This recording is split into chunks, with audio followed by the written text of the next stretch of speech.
This show is made possible by support from landsharks.ca. Visit them for all your coin and swag needs at www.landsharks.ca. And by viewers like you. Thank you for your donations. Caching in history, caching and scouting, caching and electricity, and caching and painting. It's November 13th, 2010. This is Trackfiles.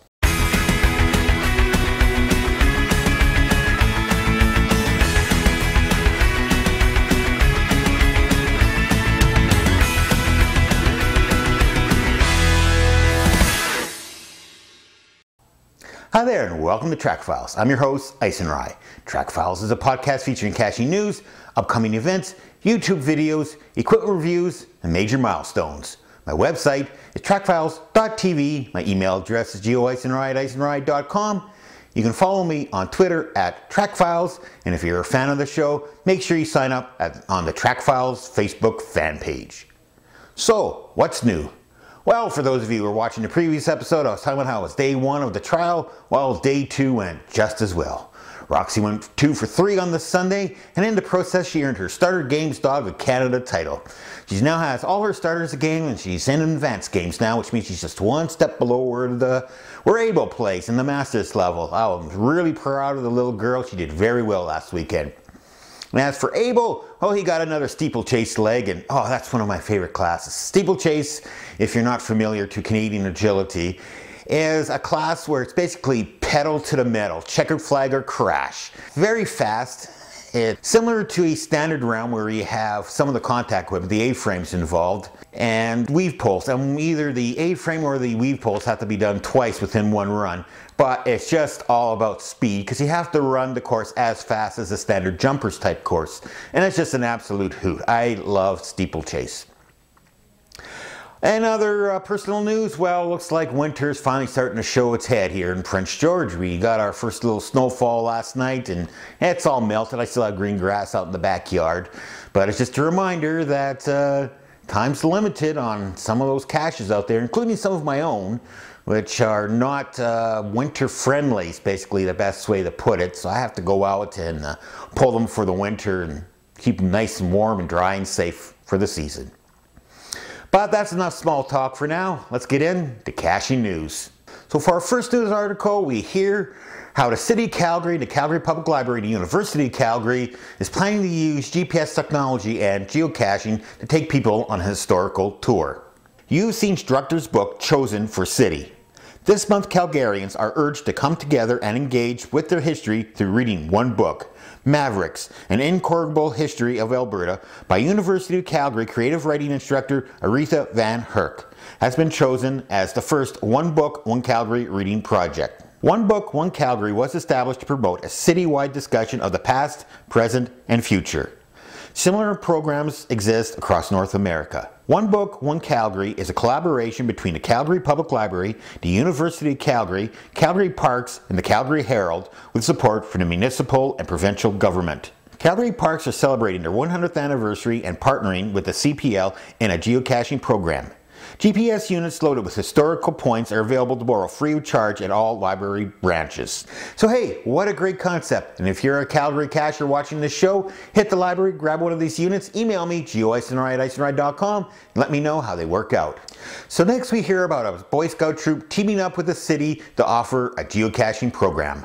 From SavannahNow.com, we read, J.F. Gregory Park to get geocaching course. J.F. Gregory Park in Richmond Hill will soon be the site of a geocaching and map reading course thanks to Thomas Carlson and his Eagle Scout project. Richmond Hill City Council unanimously approved Carlson's project idea at their November 2nd meeting. Carlson, who's part of Boy Scout Troop 486 at St. Elizabeth's, plans to build a 13-point course, with each point representing a point from Scout Law and global positioning system coordinates to the next point on the course. The course, Carlson said, would benefit children in grades 3rd through 12th, as well as Girl Scouts and JROTC, as it would provide an opportunity to improve map orientation skills.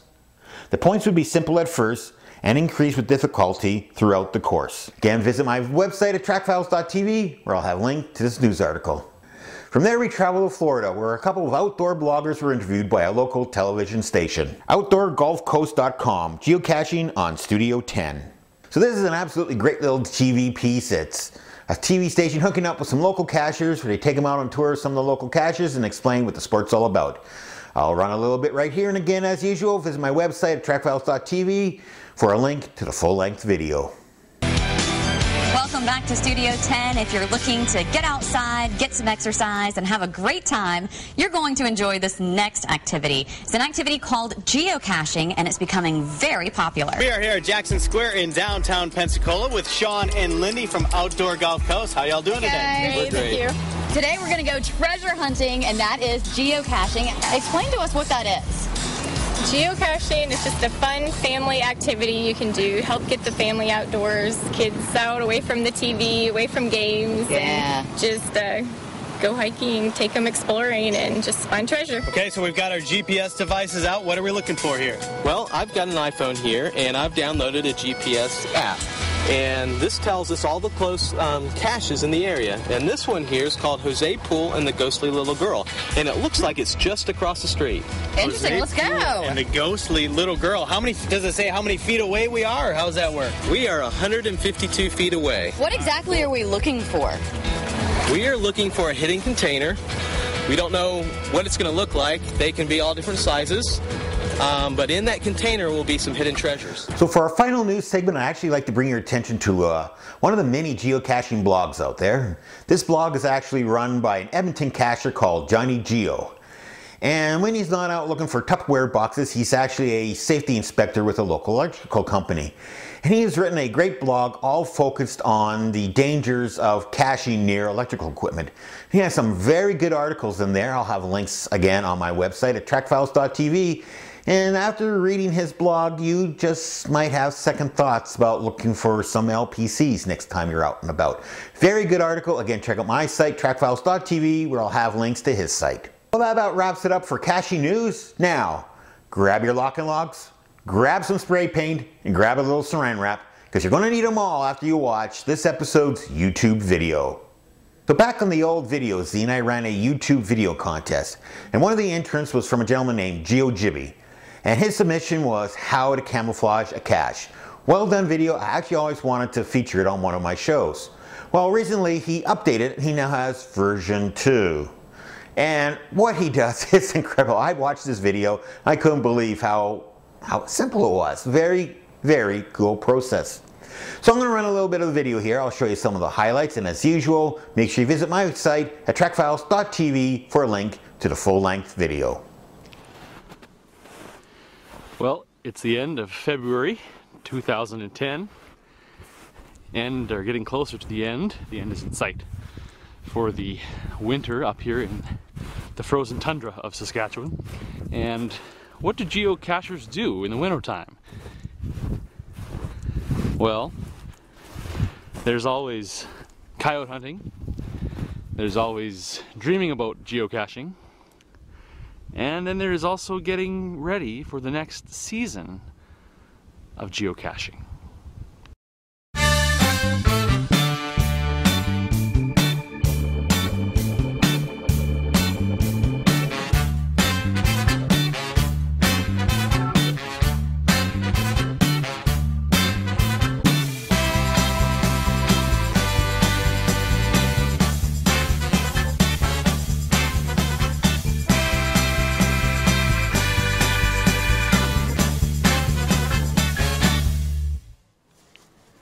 Well, if you remember my last how-to camouflage geocache video, I was showing you how to make these kind of designs here.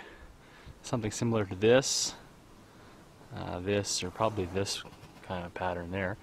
And I found a new way of doing some geocache camouflage, and I thought I'd share that with you here too. And so it's basically the same kind of thing. You take your lock and lock container, and gotta have the lock and lock, gotta have the gasketed seal for that good waterproofness.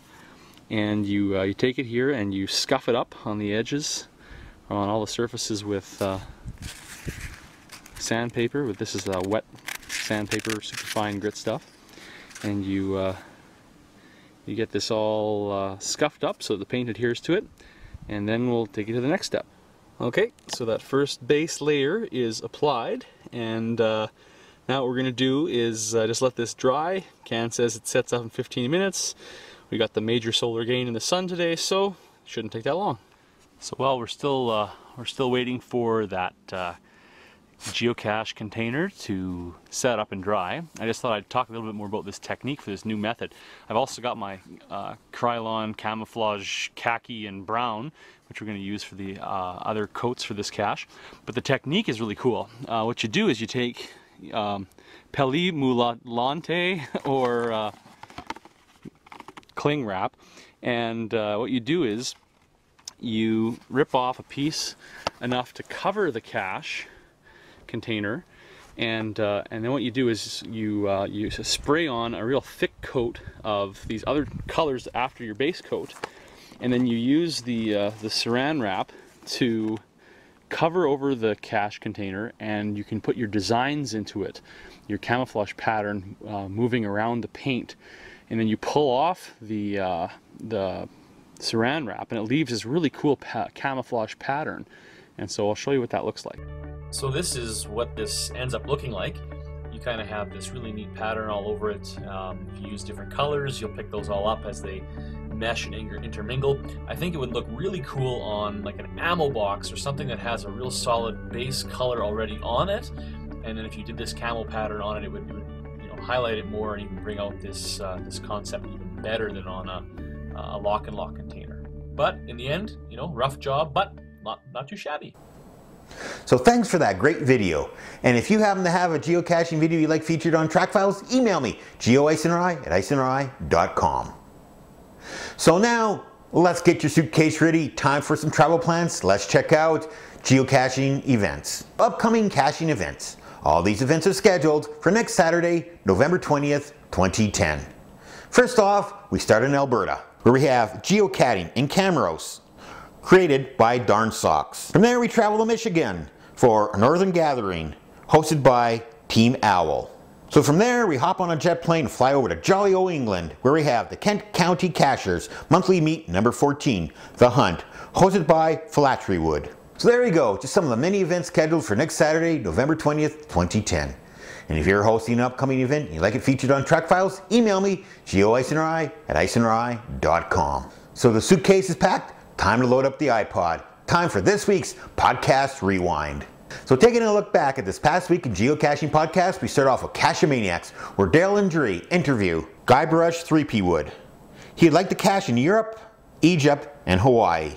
He suggests fellow cachers try the Columbia River Gorge. So next we go to the Geocaching Podcast, where they chat about Groundspeak's update, chat about the new Windows 7 official Groundspeak geocaching application, and they talk with the owner of the first reported Garmin Chirp that went missing from a geocache. And finally, we go to Colorado for the Centennial State Geocaching Podcast, where we hear about bank robbers foiled by GPS, more on Groundspeak's updates, and geocaching souvenirs. So folks, these are all great geocaching podcasts, and make sure you visit my website, trackfiles.tv, for links to these shows. Well, that about wraps it up for this episode. I hope you enjoyed. But before we go, just a couple quick notes. First off, shout outs to Landsharks. Guys, thank you for the continuing support of the Trackfiles podcast. Make sure you visit them at landsharks.ca for all your coin and swag needs. Also, I have to thank all the financial contributors to the Trackfile podcast.